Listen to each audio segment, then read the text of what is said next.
Okay, I'm a really big fan of using runtime errors in JavaScript as opposed to TypeScript level errors. Let me explain that with two examples. That's using object.freeze as well as private identifiers for JavaScript classes. So let's jump into some code. All right, so I've got a bare script here, and if we just do touch index.ts, then index.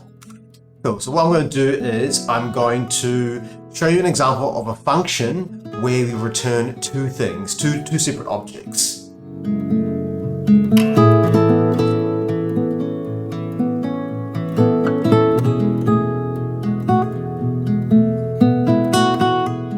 Okay, so I've written a function here, and basically it generates a random number. If it's greater than 0.5, it will return this object here called success.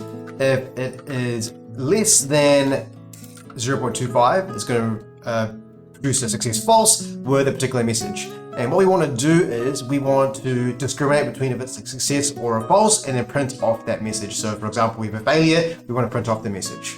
And you can see if I start running the code here, you will see the examples of where, we'll get the examples where it's displaying those two different types of objects. Now let's implement our discriminated check.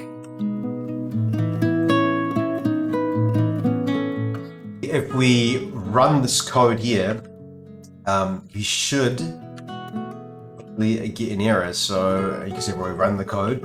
So if I run the code here, and we get this kind of error here. And I can just furthermore show that if you do try and modify something with object.freeze, it doesn't work. So cool. Something I did find interesting was that if the code will still run, but you don't get a change in the object. So let's say if we do const object equals 1, and we'll just wrap that in, wrap this in an object.freeze object.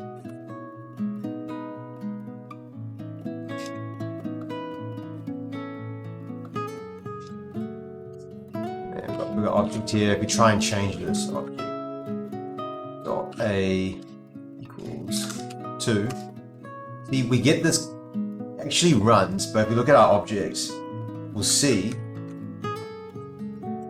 that the value hasn't actually changed. Well, fine. The last point I wanted to make was to also enforce runtime errors when you're using classes. So let's create a typical class.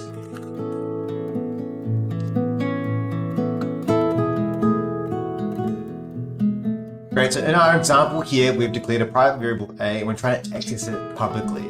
So this ideally shouldn't work. But if we run the code itself, you see we get 1 getting printed off. What we'll do now is let's make a truly private.